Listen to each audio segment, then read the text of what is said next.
Saudara-saudari, marilah kita mendengarkan renungan dengan judul Murah Hati Seperti Bapa di Surga, yang berdasarkan pada Injil Lukas bab 6 ayat 36 dan 38. Hendaklah kamu murah hati, sama seperti Bapamu adalah murah hati. Berilah dan kamu akan diberi suatu takaran yang baik, yang dipadatkan, yang digoncangkan, dan yang tumpah keluar akan dicurahkan ke dalam ribaanmu. Sebab ukuran yang kamu pakai untuk mengukur akan diukurkan kepadamu. Dalam nama Bapa dan Putra dan Roh Kudus. Amin. Saudara-saudari terkasih dalam nama Tuhan Yesus Kristus, setelah membaca perikop Injil yang diwartakan oleh gereja pada hari ini, saya teringat pada kata-kata Rasul yang mengatakan, lebih baik memberi daripada menerima. Juga saya ingat akan kata-kata bijaksana para leluhur yang mengatakan, lebih baik tanganmu di atas agar dapat membagikan rezekimu untuk orang yang membutuhkan, daripada tangan di bawah untuk menantikan belas kasihan orang. Satu kata untuk ini semua adalah bahwa saya harus menjadi pribadi yang peduli. Peduli pada penderitaan orang lain, siap berbagi dengan mereka yang membutuhkan kita. Apakah hal itu mudah dilakukan? Tantangan tentu ada. Hambatan pasti menghadang. Namun, apakah kita akan menyerah? Untuk diriku sendiri saja tidak cukup. Bagaimana bisa menolong orang lain? Apakah keluhan seperti itu juga menjadi pengalaman pribadimu?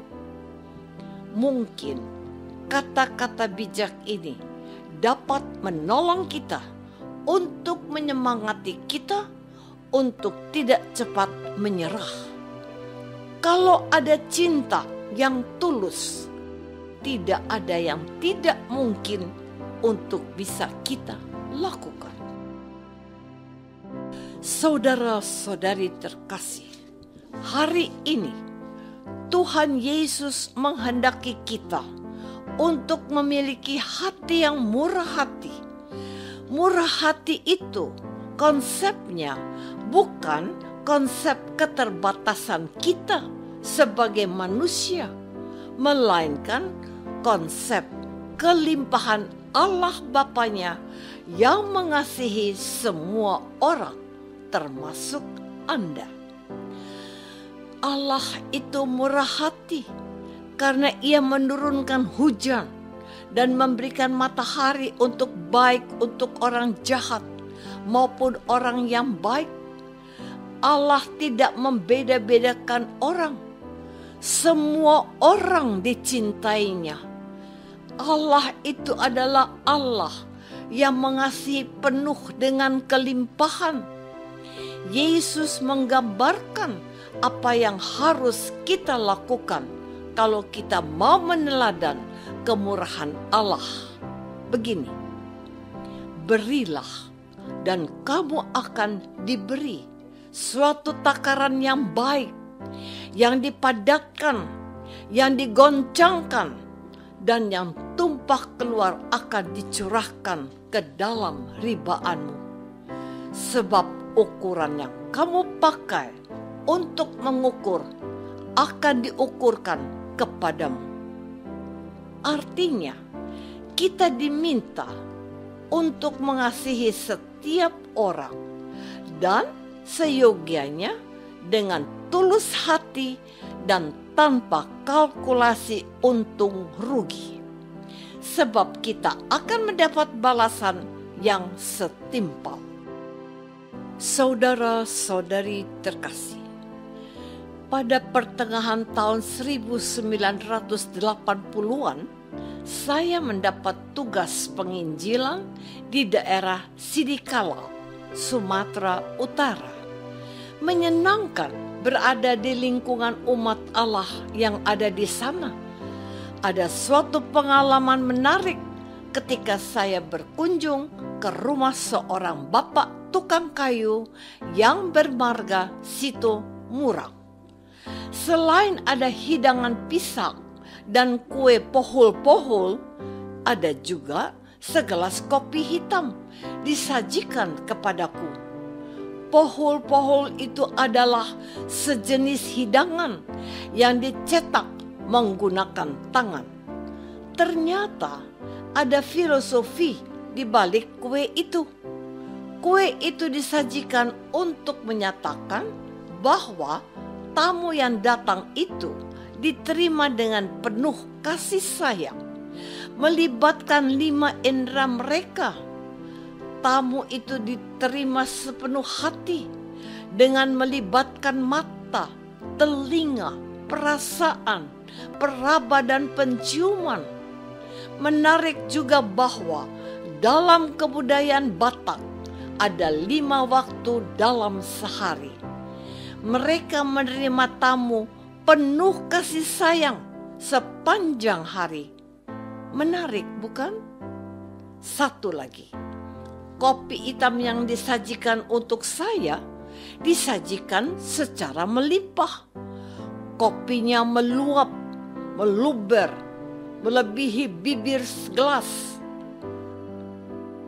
Ternyata ada filosofinya juga, yaitu bahwa kalau memberi janganlah pelit dan tanggung-tanggung, melainkan dengan setulus-tulusnya dan melimpah ruah. Bagi orang Jawa atau orang dari budaya lain, mungkin ini tidak biasa. Namun, kalau kita mengerti filsafat di balik fakta itu, maka inilah yang dimaksud mengasihi tanpa batas dan sepenuh hati. Saya mengatakan ini kepadamu untuk menangkap pesan hari ini. Jadilah murah hati seperti Bapamu yang di surga. Ia memberi bukan saja yang kau perlukan, melainkan yang tidak pernah melintas dalam benakmu sekalipun. Saudara-saudari terkasih, dalam khotbah seorang imam mengingatkan umat Allah untuk memiliki sikap murah hati kepada sesama manusia yang kurang beruntung. Beliau mengingatkan bahwa penting umat Allah berbagi dengan mereka yang kurang beruntung, seperti anak yatim piatu, para jompo, dan warga umat yang hidup dalam kemiskinan.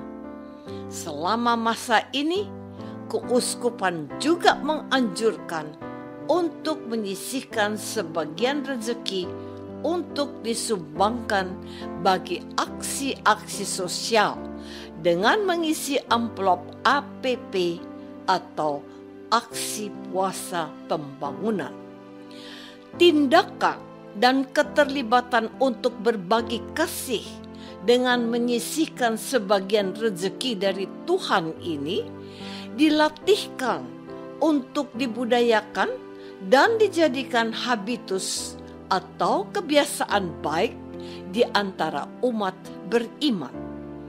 Tolok ukur berbagi itu adalah kemurahan Allah Bapa sendiri. Kebaikan Allah untuk membahagiakan umatnya sangat berlimpah. Kita diundang untuk meneladani tindakan Allah dan melakukan tindakan berbagi dan kepedulian dengan menyisihkan milik kita untuk yang membutuhkan. Marilah kita berbagi, bukan karena berlebih, melainkan karena kita peduli. Apakah aku sudah memiliki kepedulian untuk berbagi dengan mereka yang menderita? Marilah kita berdoa. Bapa yang Maha Baik, tambahkanlah dalam hidup kami berkat-Mu, dan berilah kami hati yang siap berbagi dengan mereka yang kurang beruntung. Ajarilah kami untuk tidak menutup telinga, mata, dan hati kami terhadap penderitaan sesama kami. Bantulah kami rela berbagi dengan sesama kami karena Kristus Tuhan kami. Amin. Semoga kita semua selalu dinaungi dan dibimbing oleh berkat Allah yang Maha Kuasa. Dalam nama Bapa dan Putra dan Roh Kudus. Amin.